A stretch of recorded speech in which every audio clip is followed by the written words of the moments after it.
Captain, Felix and the Vicar are arguing again.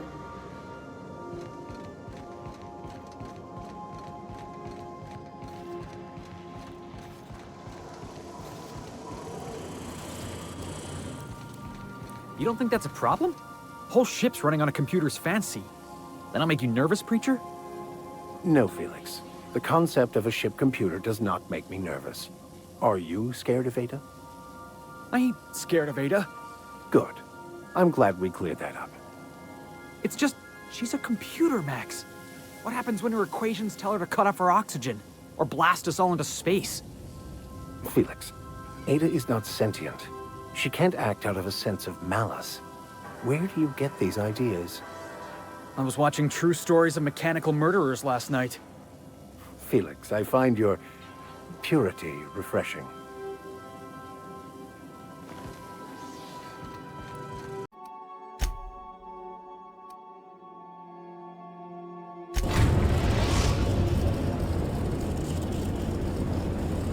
We're now in orbit above Stellar Bay, Captain.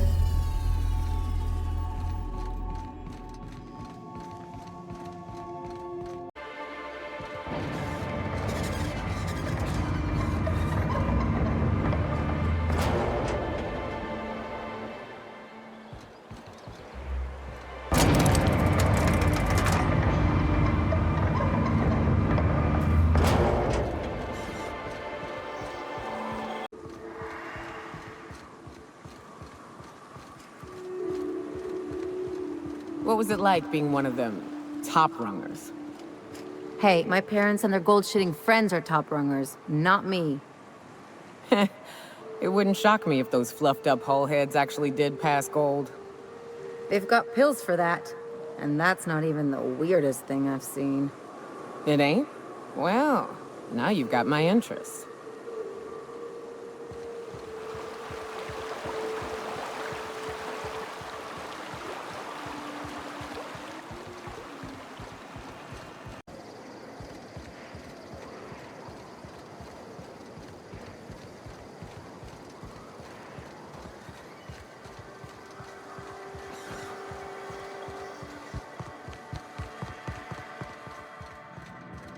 You seen Arthur today? Nah, last time I saw him was stunned. You don't think he got crushed during the bridge collapse? This looks like the place. You ready to get my money or what? I see you're still in one piece. However, you never know when that could change. Consider our accidentally torn into tiny fragments coverage.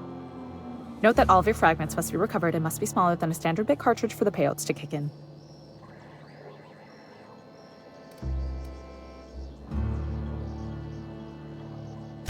I remember that one. That's the young socialite who broke her neck, right? Of course, no one remembers me for the marauders I've killed or the bits I've stolen. Typical. That claim was airtight. Our best investigators couldn't find an exclusion for that one.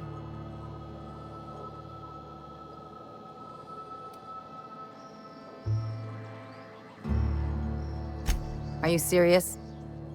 Well, we interviewed the parents extensively. They had plenty of awkward childhood stories that illustrated their daughter's clumsiness and capriciousness. Hey, those are entirely made up. Furthermore, the claim spurred a whole line of fashion-related policies. It's become a very lucrative market. You can't, of course. Only Miss Fenhill can assign her beneficiaries. And she's dead. If we let every friend, relative, and acquaintance change a policy like that, people would do it all the time. Imagine the paperwork.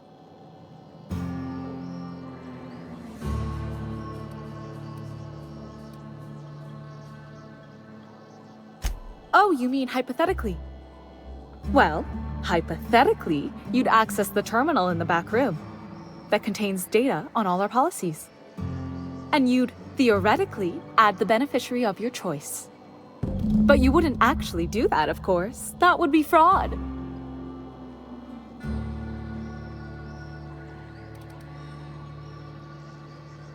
Of course she is. The paperwork says so. I like to think she's dead in spirit, but technically, legally, and regretfully, I'm still Marilyn Fenhill. That's impossible. By all accounts, she was an elegant and classy woman with impossibly fine bone structure. That couldn't possibly be you. That's gotta be the nicest thing anyone's said to me in a long while.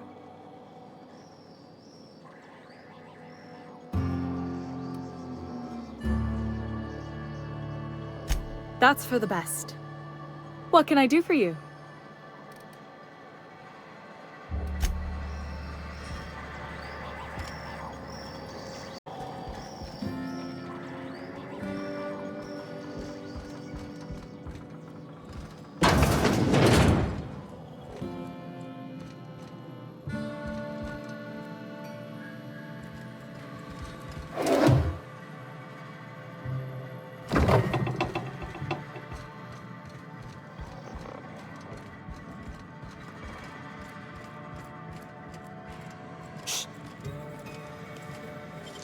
You got nimble fingers, Captain.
We gotta talk.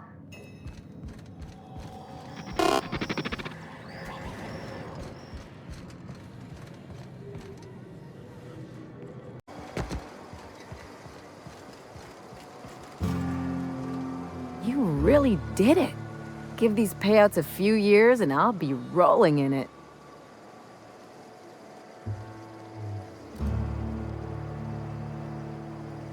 I've never been prouder to stand back and watch someone else work. I'm just glad my folks aren't gonna live off that awful story they made up. Maybe now they'll have to go back to real jobs.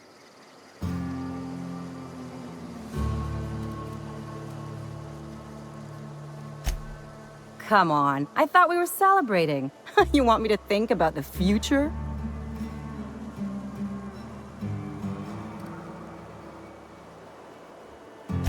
Maybe you haven't noticed, but you can't even count on a bribe making it into the right pocket. What's the point of planning for anything around here?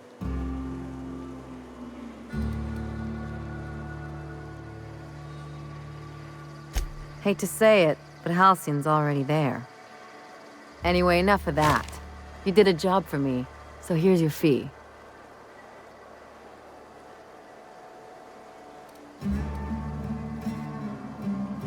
Don't make it weird. Even you've got to be in it for the money now and then. Why else would you go through all this trouble?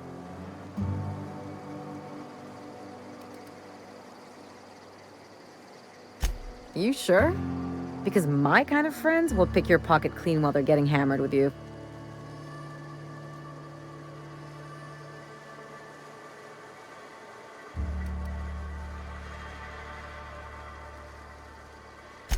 You don't have to get all mushy about it.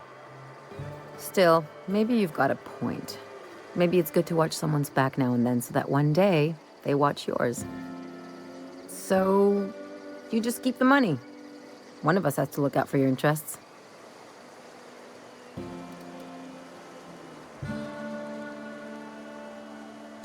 It's nothing personal. It's just the closest thing I've got to a code. Anyway, Anyway, enough of the touchy-feelies, huh?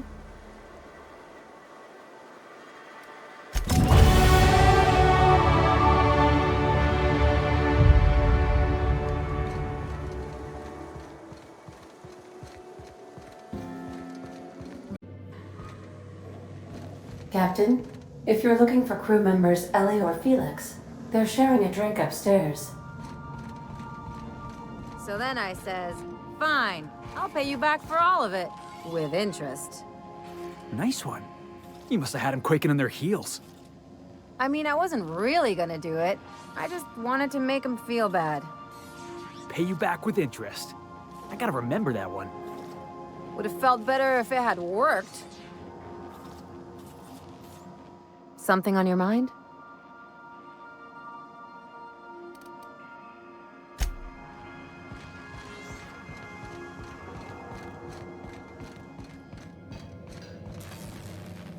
Oh, can you believe this outfit? It's so handsome, I'm almost afraid to touch it. Well, I guess that's everything then. After all this time, I just have to actually do it now. You know, there's a part Junlei's been looking for to fix up the air cyclers. They only carried them on big colony ships, like the Hope.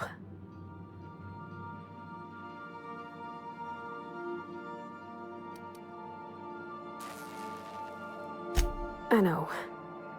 For a while, it felt like everything I did was a little bit of help.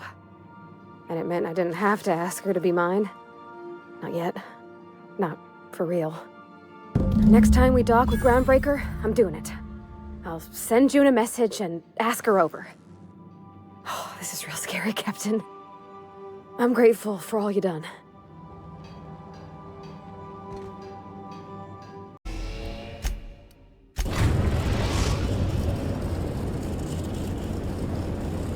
The Groundbreaker has approved our request for docking, Captain.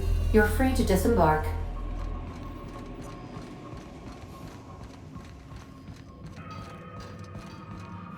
All right. She's on her way. How do I look?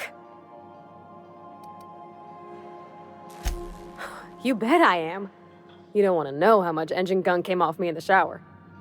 Oh, my hands have finally stopped shaking. All right. Deep breath. Here I go.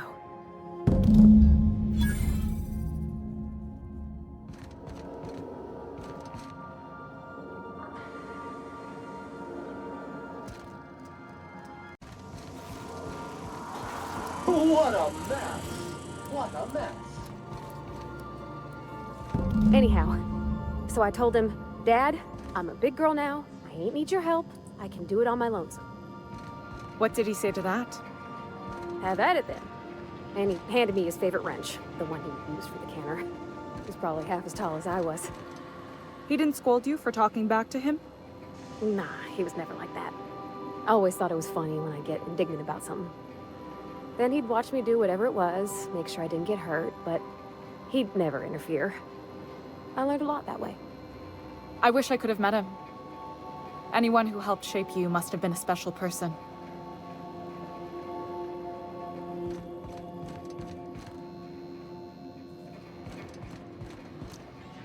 We'll get the kitchen back to you soonish. My father and I were often at loggerheads. He had notions of how the station should be run, and I had others. He was fond of saying, "You think Groundbreaker pays for itself? Someone's got to cover the bills," when I chafed against his deference to the board. Sounds like he was afraid of him. He was, and he was right to be. Didn't mean I had to like it.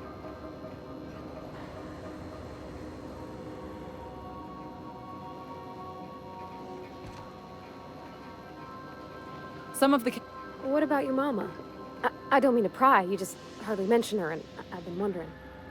She passed when I was small. Taught me how to change a fuse on her deathbed. Even sick, she was patient with me.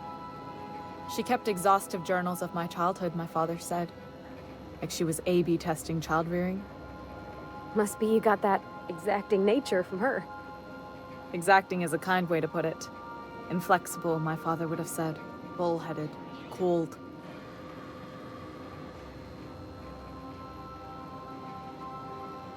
I appreciate you making the time for this.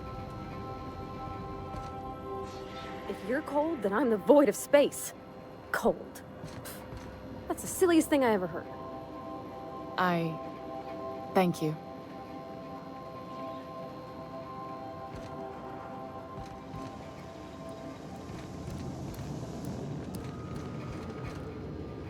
Look at me.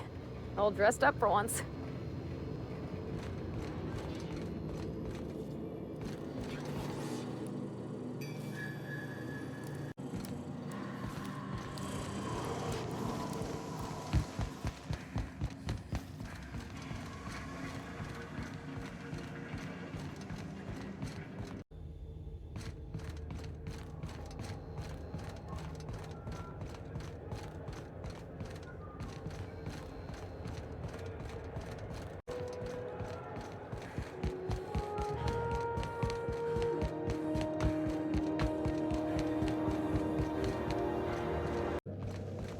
If you stop in the engine room, would you ask Parvati to send Sam down to the bridge?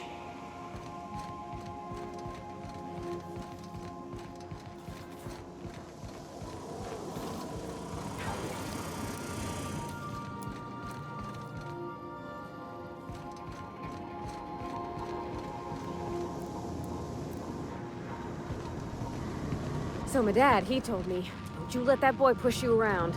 So I hit him with a wrench, right? Ooh, Dad was mad. Guess he wanted me to use my words.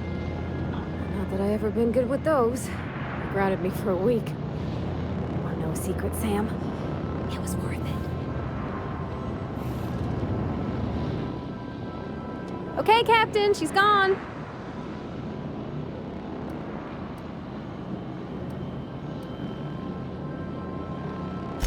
I'm near about vibrating. I'm so excited. So she got here, and, well, she sneezed. She said, wow, new soap? And I was like, yeah, rose-ish. Turns out it tickled her nose. Oops. And then she just sort of touched my arm real gentle-like and called the cut of my outfit elegant. I couldn't hear the rest on account of my heart was beating so hard. Then I led her into the kitchen. I think she about cried when she saw the spread.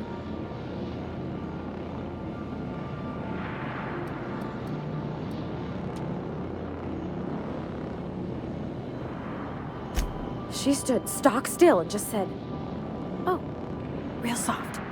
Oh, and let me tell you, I was sweating. And then she blinked and said, is that dustback casserole? I told her how we got Mr. Raymond to bake it for us, so it was double authentic. Made by a real live monarch person. Well, we talked a bunch over dinner about the things we learned just through messages, stuff we repaired, how I taught her to salvage and she taught me to build. When I brung out the sweetheart cakes, June, she got a little teary, said she had a thing she needed to say. But I stopped her because I wanted to say it first. I never felt so bold, Captain. I told her about how she made me feel. Bold like I acted, strong, smarter and kinder than I am on my lonesome. I listed all the things I liked about her. And then she pulled out a paper and read a speech. She talked about the things she admired about me, like my cleverness and my humor, and how it made her want to be more open.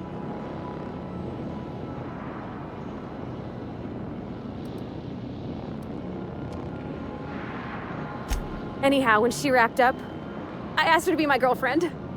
And Captain, she said yes! And then she sneezed again, on account of the flowery soap.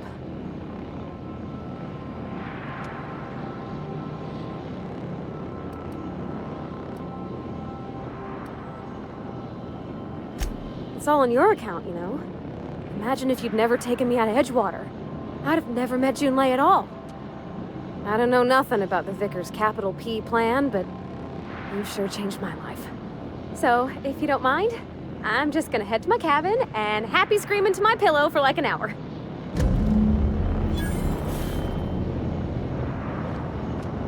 Dust accumulation analysis. 2.5 years. Thank you, customer. This area is utterly filthy.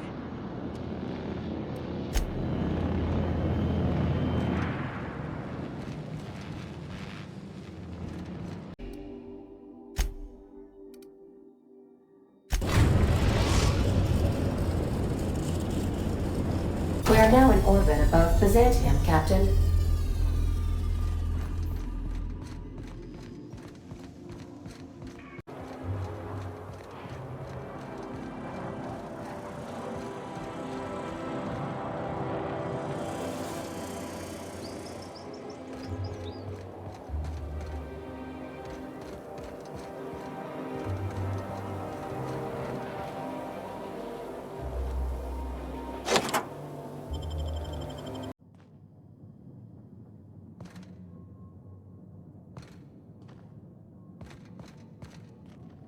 If we took apart and sold this place, bet we'd get a year of food out of it.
That's top-of-the-line equipment. Better than most hospitals, even.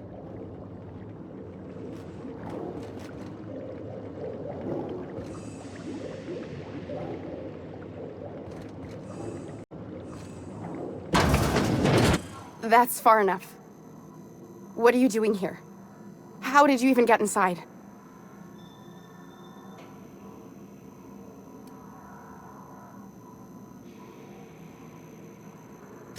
You're in my house, and I'm not fucking around.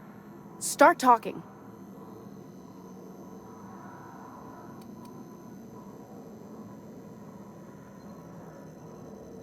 My what conspiracy? Let's talk about this. Please, I think there's been a crucial misunderstanding.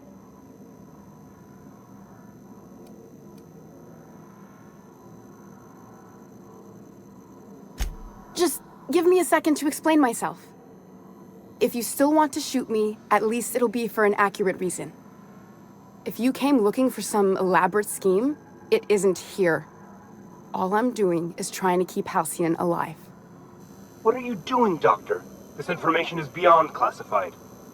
You can write me up in your report. It hardly matters. I'm researching a new way to feed the colony. The crops we transplanted from Earth don't give us the nutrients we need. Our colonists might not realize it yet, but they're starving.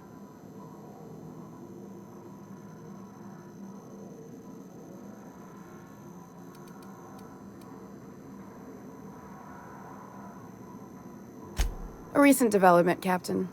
Apparently someone's broken into the laboratories where I used to work. The board wanted me protected.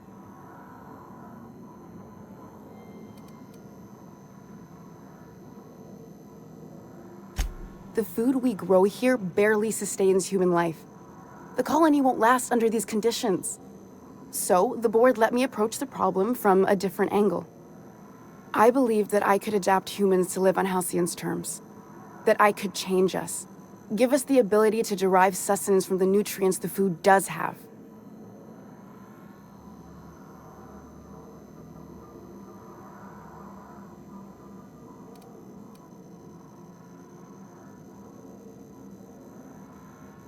Look around. We're the only intelligent aliens in Halcyon.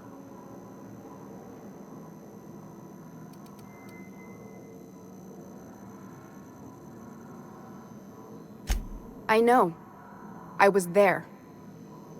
Thomas was the first to take the gas. A simple test, he said. I told him not to, but he insisted. We learned a lot from his autopsy. Enough that we could try it on each other and know when to stop. No one else died. I must find a cure so his sacrifice isn't in vain.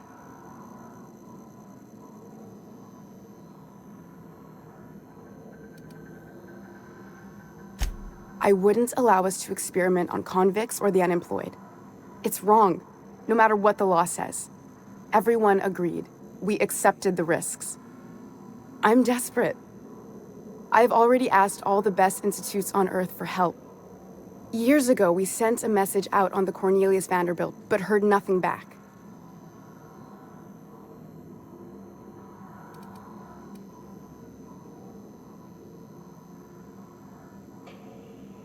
It's been missing for over 2 years now. They never re-established contact after the skip to Earth. Of course, the board is keeping that under wraps. Imagine losing something with that many guns on it. That ain't a shock. Board folks will lie to their own mothers if it preserves their paychecks. The board is uneasy about letting the colony know, seeing as half of their military force vanished without a trace.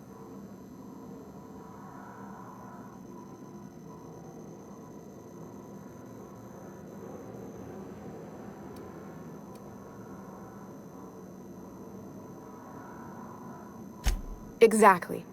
If colonists know we can't feed them or protect them, they'll begin to wonder why they need us at all.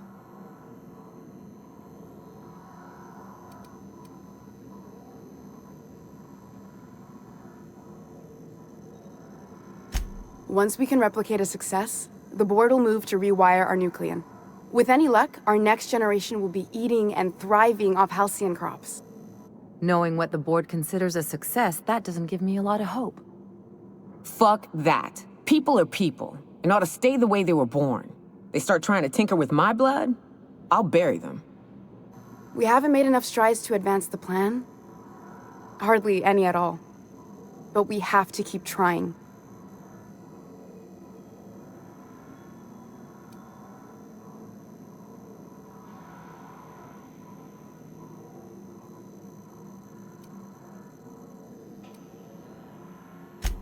If I die, there's no one who can reproduce our work. Every sacrifice will have been for nothing, and we'll be no closer to a solution that feeds the colony.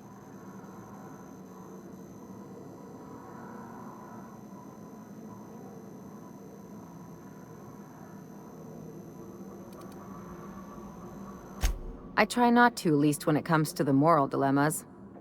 Lilia Hagen's a useful ally to have, but I'll back you up either way. Everything I did was for the good of the colony. Consider that.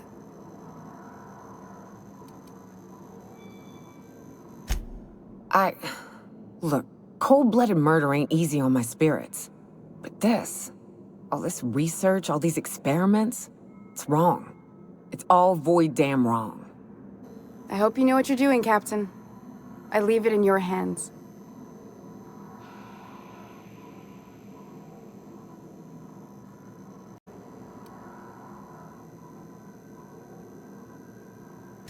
The one on the wanted posters? They say he's an anarchist. A madman, a butcher.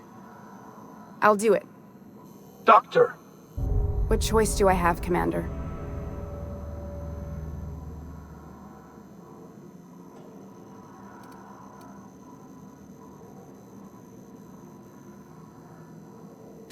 What kind of scientist would I be if I held to a promise like that? I need to get out of here. Phineas can contact me when he's ready to work together. For now, I had better pack up the lab and head somewhere discreet. Not so fast. Captain, what you just learned is beyond your clearance. Hell, it's beyond mine. Give me one reason why I should let you walk out of here alive.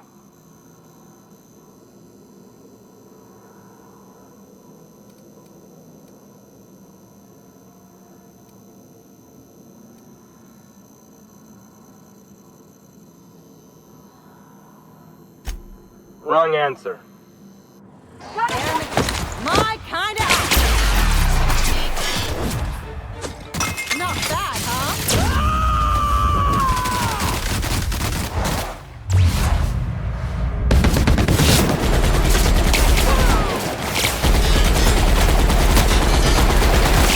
Stay practicing then.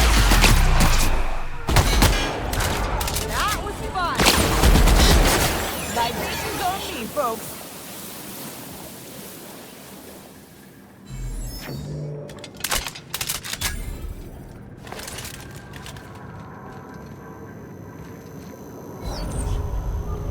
I hope Dr. Wells has the resources to handle this project.